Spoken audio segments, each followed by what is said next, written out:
வணக்கம். Bharat homeopathy doctor Madhavi Vyas. இன்று psoriasis நோயாளிகள் மாம்பழம் அல்லது ஜூஸ் சாப்பிடலாமா என்பது பற்றி பேசுவோம். கோடையில் அனைவருக்கும் மாம்பழம் சாப்பிட ஆசை இருக்கும். ஆனால் உங்களுக்கு சொரியாசிஸ் இருந்தால் நீங்க மாம்பழம் சாப்பிடலாமா இல்லையா? உங்களுக்காக மாம்பழம் சாப்பிடுவது பாதுகாப்பானதா? சில சமயங்களில் இந்த இனிப்பு பழமும் அதன் ஜூஸும் சரும பிரச்சனைகளை அதிகரிக்கக்கூடும். சில சமயங்களில் இது உங்கள் தோலுக்கு ஹைட்ரேட்டிங் சூப்பர் ஃபுட்டாகவும் மாறலாம். இன்னைக்கு நான் உங்களுக்கு சொல்லுவது சரியான நேரம், சரியான அளவு மற்றும் எச்சரிக்கைகள் என்ன என்பதை சொரியாசிஸ் நோயாளிகளுக்காக. இதனால் இந்த கோடையில் நீங்கள் பாதுகாப்பாக இருக்கும்படி மாம்பழத்தை ரசித்து சாப்பிட முடியும். இது ஒரு ரகசிய ட்ரிக். இதை நீங்கள் முன்பு ஒருபோதும் கேள்விப்பட்டிருக்க வாய்ப்பில்லை. அதனால் வீடியோவை கடைசி வரை கண்டிப்பாக பாருங்கள். சோரியாசிஸ் மற்றும் கோடை சவால்கள். கோடையில் தோல் இன்னும் அதிகமாக சென்சிட்டிவாகவும் உலர்ந்ததாகவும் அரிப்பாகவும் மாறுகிறது. வியர்வை மற்றும் ஈரப்பதத்தின் காரணமாக புண்கள் அதிகரிக்கின்றன. ஊட்டச்சத்து நன்மைகள் என்ன இருக்க முடியும்? மாம்பழத்தின் அதில் உள்ளது. அது வைட்டமின் ஏ, வைட்டமின் சி மற்றும் ஆன்டிஆக்சிடென்ட்களில் உள்ளது. இது நம்முடைய நோய் எதிர்ப்பு அமைப்பை ஒழுங்குபடுத்த உதவலாம் மற்றும் தோல் ஆரோக்கியத்தையும் மேம்படுத்த உதவலாம். நம்முடைய தோல் பழுதுபார்க்கும் செயலிலும் இது உதவலாம். நம்முடைய தோல் பாதுகாப்பு தடைகள் பாதிக்கப்பட்டிருந்தால் அவற்றையும் பழுதுபார்க்க இது உதவலாம். மாம்பழங்களில் அதிக அளவில் பீட்டா கரோட்டின் உள்ளது. இது தோல் குணமாகும் செயலுக்கு உதவுகிறது. ஆனால் அளவுக்கு மீறாமல் எடுத்துக்கொள்வது மிகவும் முக்கியம். நீங்கள் அதிகமாக சர்க்கரை எடுத்துக்கொண்டால் உங்கள் உடலில் அழற்சி அதிகரிக்கும் மற்றும் இறுதியில் உங்கள் சொரியாசிஸ் அதிகமாகும் வாய்ப்பு உள்ளது. நீங்கள் மாம்பழ ஜூஸ் குடிக்கலாமா இல்லையா? வாருங்கள், இதை விவாதிப்போம். இதில் என்ன குறைகள் உள்ளன மற்றும் அவை என்னவென்று பார்க்கலாம்.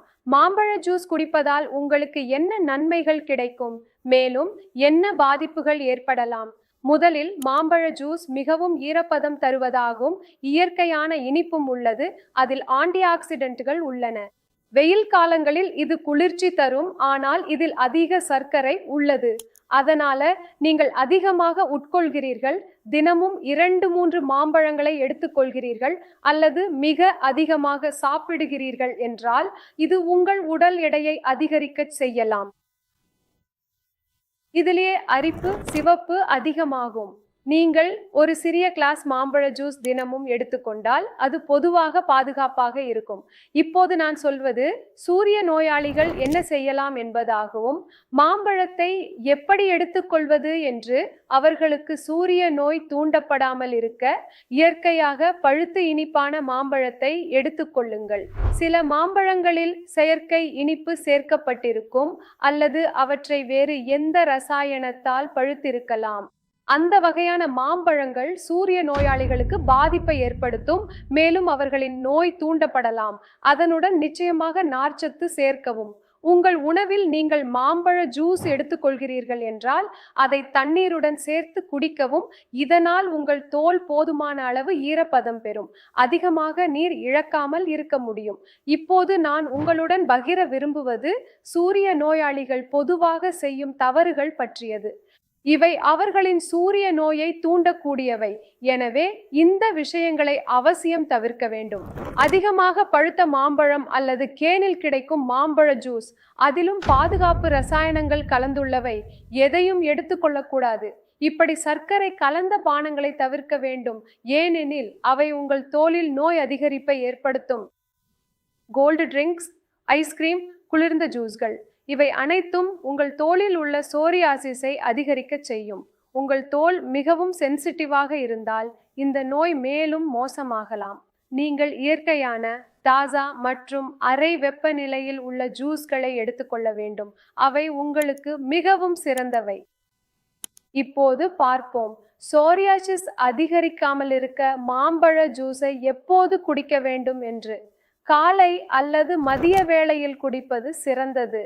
அப்போது மெட்டபாலிசம் சீராக இருப்பதால் எளிதில் ஜீரணமாகும். தினமும் அரை முதல் 1 கிளாஸ் வரை தாராளமாக குடிக்கலாம். எந்த ஒரு பழத்தையும் அதிகம் உண்பது, குறிப்பாக கோடையில் உங்கள் தோலில் உள்ள சோரியாசிஸ் கோளாறு அதிகமானால் அது அதிகரிக்கலாம். உங்கள் தோலில் எரிச்சல், சிவப்பு, எரிச்சல் உணர்வு மற்றும் அரிப்பு ஏற்படலாம். இப்போது நான் மேங்கோ ஜூஸ் மற்றும் மாம்பழங்களை பற்றிய விவாதத்திற்கு அப்பால், கோடை காலத்தில் தோல் பராமரிப்புக்காக நீங்கள் பின்பற்றக்கூடிய மற்ற எந்த பூரகமான விஷயங்கள் உள்ளன என்பதை விவாதிக்கப் போகிறேன். போதுமான அளவில் தண்ணீர் குடிப்பதை உறுதி செய்யுங்கள்.